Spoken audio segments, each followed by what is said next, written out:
Hello guys, today we are going to learn about punctuation. अच्छा punctuation क्या है? Punctuation derived from Latin word punctum, a point, means the right use of putting in points or stops in writing. अच्छा punctuation is very important from grammatical point of view in any language. So today we are going to learn about punctuation in English language. The following are the principal stops or punctuation marks. अच्छा full stop और period, comma, semicolon, colon, question mark, exclamation mark, dash, quotation mark, hyphen, apostrophe, parenthesis, and capital letter. So start with full stop or period. The full stop represents the greater pause and separation. It is used to mark the end of a declarative or an imperative sentence, as it is cold today, the office was closed, please be careful. Means कि जब full stop use होता है तो sentence का and हो जाता है। यहाँ पे ग्रेटेस्ट पास मीन्स वहाँ पे एंड हो जाता है सेंटेंस, आगे से न्यू सेंटेंस स्टार्ट होगा तो वहाँ पे पास आ जाता है। The full stop can be use in abbreviations but they are often omitted in modern style. अच्छा जो ओल्ड ओल्ड स्टाइल था उसमें यहाँ पे जो भी एब्रीवेशन होते थे उनके बीच में फुल स्टॉप इस्तेमाल करते थे, लेकिन जो मॉडर्न स्टाइल है उसमें ये इस्तेमाल नहीं करते। For example MA, MP, UNO। अच्छा coming to the next, comma. The comma represent the shortest pass and it use. Comma means full stop जितना पास नहीं, क्योंकि फुल स्टॉप आ जाता है तो मीन्स सेंटेंस ख़त्म हो जाता है, वहाँ से न्यू सेंटेंस स्टार्ट होता है। लेकिन कामा में न्यू सेंटेंस नहीं इस्तेमाल तो होता है, लेकिन वहाँ पे इतना पास नहीं होता है, इतनी रुकावट नहीं होती है। कामा शॉर्टेस्ट पास होती है। और कामा कहाँ यूज़ होती है? To separate a series of words in the same construction. एक ही ग्रुप की चीज़ें हों वहाँ पे ये कामा यूज़ करते हैं। For example England, France and Italy formed an alliance. अच्छा इंग्लैंड, फ्रांस एंड इटली ये क्या है? ये कंट्रीज़ है, मीन्स एक ही ग्रुप के चीज़ें, तो यहाँ पे कामा यूज़ करते हैं। He lost lands, money, reputation and friends. अच्छा lands, money, reputation and friends ये क्या है? ये है बेसिक नेसेसिटीज़ ऑफ लाइफ, तो मीन्स ये भी एक ही ग्रुप की चीज़ें हैं, तो वो यहाँ पे कामा यूज़ करते हैं। Number 2, we often use a comma when we link two statement with and, but और आर। अच्छा ये जो तीन वर्ड हैं एंड, बट और आर, ये लिंकिंग वर्ड हैं। जब भी कोई स्टेटमेंट इन तीनों वर्ड्स से लिंक होती है तो वहाँ पे हम कामा यूज़ करते हैं। For example Daniel was tired and his feet were hurting. It is really good camera but I can't afford it. अच्छा note the two subjects in each sentence. दो जो भी सेंटेंस हैं ऊपर दिए गए हैं दो, Daniel was tired and his feet were hurting, it is really good camera but I can't afford it. So there are two subjects in each sentence. First sentence में Daniel and his feet, second sentence में it and I. There are two subjects in each sentence. When there is only one subject, we don't use a comma. जब एक subject होगा तो हम comma use नहीं करेंगे वहाँ पे। For example Daniel set down and took his shoes of. जब एक ही सब्जेक्ट है तो कामा यूज़ नहीं किए। Number 3, we can also use a comma when a sentence has a linking word like when और अल्दो। ये वेन और अल्दो लिंकिंग वर्ड्स हैं, ये जब सेंटेंस में आते हैं तो हम वहाँ पे कामा यूज़ करते हैं। When the office is busy, Sarah has to work late. Coming to the next summing, number 4, sometimes a comma can separate off an adverb or a phrase. ये adverb और phrase को separate off करने में भी इस्तेमाल की जाती है कामा। Sarah unfortunately has to work late. On busy days, Sarah has to work late. Here the commas separate off on busy days and unfortunately, unfortunately क्या है, एडवर्ब है, ऑन बिजी डे क्या है, फ्रेज है। तो ये दोनों को सेपरेट करने में कामा यूज होती है। Number 5, to mark off words used in addressing people, किसी को पर्टिकुलर पर्सन को एड्रेस करना हो तो वहाँ पे भी मार्क ऑफ करने के लिए हम कामा यूज़ करते हैं।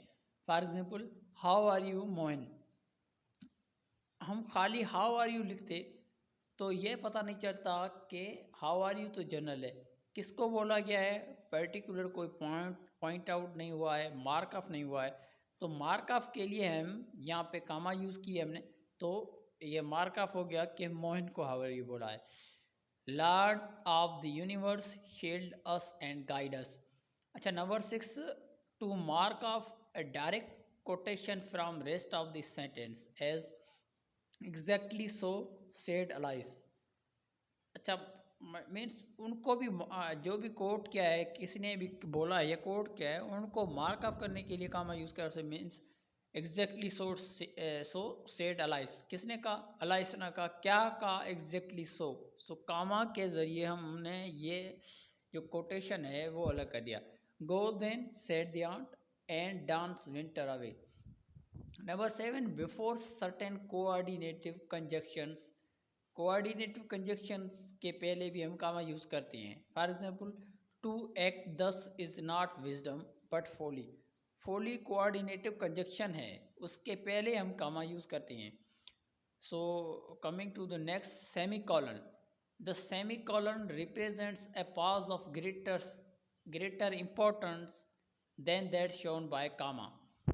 अच्छा, कामा में हम सेपरेट तो करते थे, लेकिन यहाँ पे सेमी कॉलन हम लगा के उसको इम्पोर्टेंस देंगे, इम्पोर्टेंस उसकी सेंटेंस जो होगा उसकी इम्पोर्टेंस बढ़ाएंगे। Number 1, when we can use a semi colon between two separate statements which are linked in meaning. अच्छा, सेंटेंस दो सेपरेट होंगे लेकिन उनकी मीनिंग जो इंटरलिंक्ड होगी, तो हम वहाँ पे सेमीकोलन यूज़ करके उनको कनेक्ट भी करेंगे और इम्पोर्टेंस भी देंगे। For example, Melanie is a very kind person, she visits David in hospital every day. यहाँ पे सेमीकोलन यूज़ करके उनकी इन सेंटेंस की इम्पोर्टेंस दी गई है। अच्छा, to separate the clauses of compound sentence when they contain a comma.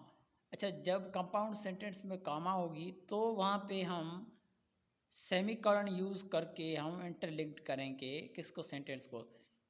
He was a brave large hearted man and we all honoured him. ये sentence meaning एक ही है, कंपाउंड सेंटेंस है, यानी कि मीनिंग रिलेटेड है, इसलिए हमने यहाँ पे सेमीकोलन यूज़ करके इनको भी इम्पोर्टेंस दी है। Coming to the next colon, the colon marks a still more complete pause than that expressed by semicolon। अच्छा, यहाँ पे इम्पोर्टेंस दो है लेकिन यहाँ पे पाज ज़्यादा होगा किससे, सेमीकोलन से। जैसे फुल स्टॉप और कामा में हुआ था, यहाँ पे भी कॉलन में पाज ज़्यादा होगा as compare to semicolon. We can use a colon before an explanation और बिफोर ए लिस्ट, जहाँ पे कोई एक्सप्लेन करने जा रहे हैं वहाँ पे कॉलन यूज़ करेंगे, और लिस्ट है कोई भी की चीज़ों की लिस्ट है वहाँ पे भी हम कॉलन यूज़ करेंगे। Vicky felt nervous, she hated the dark, explain कर रहा है, विक्की फील नर्वस, क्यों नर्वस फील कर रही है, she hated the dark means वो अंधेरे से डरती है। यहाँ पे एक्सप्लेन कर रहा है, इसके लिए हमने कॉलन यूज़ किए। Second example, there wasn't much in the fridge, a couple of sausage, some butter, half a bottle of milk। यहाँ पे जो लिस्ट है इसके लिए हमने कॉलन यूज़ किया है। Coming to the next, question mark, the question mark is use instead of full stop after a direct question. जहाँ पे सेंटेंस एंड होता है वहाँ पे हम फुल स्टॉप नहीं लगाएंगे यहाँ पे, क्योंकि जहाँ पे कुछ पूछा गया है, इंक्वायरी हो गई है, इंक्वायरी के लिए हम डायरेक्ट क्वेश्चन मार्क की यूज़ करते हैं। For example, have you written your exercise, did you see the show, could you wait please. यहाँ पे इंक्वायरी हो रही है, इसके लिए हमने डायरेक्ट क्वेश्चन मार्क ही लगानी है, क्वेश्चन मार्क वहाँ पे यूज़ होती है। Coming to the next, Exclamation mark. Exclamation mark. The exclamation mark is used after interjection and after phrases and sentences expressing sudden emotion or wish. For example, oh no, I don't believe it. What a terrible fire this is. Alas, oh dear. Means जहाँ पे sudden emotion हो, sentiments हो, feelings हो, वहाँ पे हम exclamation mark लगाते हैं. Coming to the next, dash. A dash is rather informal. ये फॉर्मल नहीं है, इनफॉर्मल है. मीन्स ये क्रिएटिव राइटिंग के इस्तेमाल में नहीं आ सकता क्योंकि वहाँ पे फॉर्मल लैंग्वेज ही चलती है. It is sometimes use instead of colon और सेमी कॉलन. ये कॉलन और सेमी कॉलन के बजाय इस्तेमाल होता है. I am having a great time. There there is lots to do here. Semi colon colon में क्या करते थे, सेंटेंस को इंटरलिंक करके उसकी इंपॉर्टेंस लेते थे. यहाँ भी इंटरलिंक किया है सेंटेंस को डैश ने, लेकिन ये फॉर्मल नहीं है, इनफॉर्मल है. Vicky felt nervous. She hated the dark. अच्छा, to resume a scattered subject as friends, companions, relatives all deserted him. जो अलग अलग चीज़ें हैं उनको साथ मिलाकर लिखने के लिए हम डैश यूज़ करते हैं. Coming to the next, quotation marks और inverted commas. We use quotation mark to enclose the exact words of a speaker or direct speech in quotation marks. For example, Laura said, "You haven't put those shelves up yet." किसी ने भी, कोई भी speaker है, वो अगर कुछ कहता है, कोट करता है, तो उसकी डायरेक्ट स्पीच है, उनको इनक्लोज करने के लिए हम वहाँ पे इन्वर्टेड कामा और कोटेशन मार्क लगाते हैं. I would rather die, he exclaimed, than join the oppressors of my country. अच्छा, number 2, we can put quotation mark around titles. जो टाइटल हैं उनके अराउंड भी हम कोटेशन मार्क्स लगाते हैं. अच्छा, do you watch that American comedy series called रोसिनी. यहाँ पे अमेरिकन कॉमेडी सीरीज़ है, उसका टाइटल है, उसके अराउंड हमने कोटेशन मार्क यूज़ की है. कोटेशन मार्क वहाँ पे यूज़ होती है मीन्स टाइटल के around. Number 3, we often use quotation marks when we mention a word or phrase. जब हम कोई भी फ्रेज यूज़ करते हैं, वर्ड यूज़ करते हैं, तो वहाँ पे कोटेशन मार्क लगाते हैं. For example, what does punctuation mean. यहाँ पे ये पंक्चुएशन जो है वर्ड आ गया, इसको इम्पोर्टेंस देने के लिए वहाँ पे कोटेशन मार्क्स और इन्वर्टेड कामा लगाई गई है. Rap music is also called hip hop.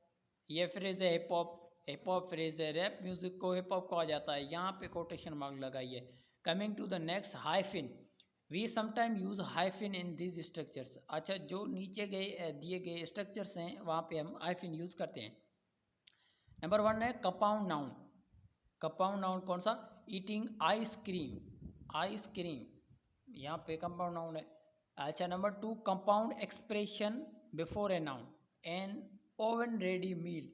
Before noun, meal noun है, वहाँ पे उसके आगे यूज हुआ है. नंबर 3, a noun formed from a phrasal verb. For example, ready for take off. ये फ्रेजल वर्ब से नाउन बना है. टेक ऑफ, यहाँ पे भी हम हाइफिन यूज करेंगे. Number 4, a noun plus ing form. For example, interested in rock climbing. Number 5, before the last word of a compound number, 126 people. Number 6, after some prefixes, anti-aircraft guns. Prefixes में भी हम hyphen use करते हैं. Number 7, letter plus noun. For example, sending an email. Email, यहाँ पे hyphen use हुई है. तो मोस्टली हम हाइफिन यूज करते हैं क्लियरिफिकेशन के लिए. क्लियरिफिकेशन के लिए मीन्स, फॉर एग्जांपल, आइसक्रीम हम साथ भी लिख सकते हैं, लेकिन वहाँ पे हमारा माइंड क्लियर नहीं होता कि ये दोनों अलग वर्ड हैं या सेम वर्ड है. इसके लिए वहाँ पे हम हाइफिन यूज़ करते हैं. Coming to the next, apostrophe. The apostrophe is use for to show the omission of letter और letters. As Today we are going for a drive in the country. Don't know how to do it. I have Android phone. अच्छा, here don't know, we are and I have are written in short form. apostrophe हम shorter form के लिए, short करने के लिए use करते हैं word को. यहाँ पे वी आर शॉर्ट हुआ है, डोंट डू नॉट शॉर्ट हुआ है, आई हैव शॉर्ट हुआ है. अच्छा, number two, we also use an apostrophe with s to form the possessive of a noun. Possession के लिए, पोजेशन के लिए भी हम अपॉस्ट्रॉफी यूज़ करते हैं. For example, everyone is looking at Nick's car. यहाँ पे निक्स की पोजेशन होगी, कार किसकी, निक्स की. यहाँ पे अपॉस्ट्रॉफी यूज़ करके हमने पोजेशन डिस्क्राइब की है. Coming to the next, parenthesis. Parentheses or double dashes are used to separate from the main part of the sentence and a phrase or clause which does not grammatically belong to it. यहाँ पे sentence से phrase और class को separate करती है जो कि grammar के हिसाब से उससे रिलेटेड नहीं होता. For example, he gained from heaven, it was all he wished A friend. यहाँ पे it was all he wished, ये ग्रामेटिकल इससे रिलेटेड नहीं है सेंटेंस से, इसीलिए हमने पेरेंथेसिस यहाँ पे यूज़ होती है. अच्छा, coming to the next and last, capital letters. अच्छा, capital letters also counted as the punctuation mark. Capital, there are two capital letters, big letters in this sentence. ये सेंटेंस दिया गया है, the boss said I could leave early. Two capital letters कौन से है, the में जो पहले टी यूज हुआ वो, and I. We use a capital letter at the beginning of a sentence and for the word I. अच्छा, जो भी बिगिनिंग होती है सेंटेंस की, वहाँ पे हम कैपिटल लेटर यूज़ करते हैं, और जहाँ भी वर्ड आई आता है वहाँ पे हम लाजमी कैपिटल लेटर ही यूज़ करते हैं. Number two, we also use a capital letter to begin the names of people, places, companies etcetera. Mark and Sarah, ये दोनों पीपल पर्सनस के नेम है, मार्क एंड सारा. तो यहाँ पे एम कैपिटल, सारा का एस कैपिटल. न्यू ऑरलियंस, यह एक कंपनी का नाम है, न्यू ऑरलियंस. तो यहाँ पे न्यू का एन कैपिटल और ऑरलियंस का ओ कैपिटल. समरसेट हाउस, ये एक प्लेस है, तो समरसेट हाउस यहाँ पे भी कैपिटल हमने यूज़ किया है. Number three, this includes the names of books, films, magazine etcetera. All the important word start with the capital letters. अच्छा, the spy who loved me, यहाँ पे जो भी है टाइटल है बुक का या फिल्म में मुझे अच्छी तरह से पता नहीं है, जो भी है, ये जो भी टाइटल है वहाँ पे हमने कंप्लीट कैपिटल लेटर यूज़ किए हैं. न्यूज़ वीक, यह एक मैगजीन है, न्यूज़ वीक, यहाँ पे भी हमने कैपिटल यूज़ किया है. फॉर वेडिंग एंड फडरेल्स, यहाँ पे भी कैपिटल यूज़ किया है, लेकिन ये मुझे कंफर्म नहीं है ये फिल्म है या बुक है. आपको पता हो तो कमेंट में बताइएगा ज़रूर. अच्छा, number four, we also use a capital letter for days of the week, months of the year, holidays and festival, historical times and nationalities and most abbreviations. Monday, यहाँ पे भी हमने कैपिटल यूज़ किया. Monday day है week का, अगस्त month है year का, ईस्टर एक फेस्टिवल है, द न्यू ईयर ये भी एक फेस्टिवल है, हिस्टोरिकल टाइम है. द इंडस्ट्रियल रिवॉल्यूशन, यह भी एक रिवॉल्यूशन है, हिस्टोरिकल टाइम्स है. सम इटालियन वाइन्स, इटालियन मीन्स यहाँ पे नेशनलिटी है. The UN, United Nations. So these all are the punctuation marks we used in English language. So this is all about today's lecture. If you haven't subscribed my channel yet, please make subscribe and share and comment. Thank you very much.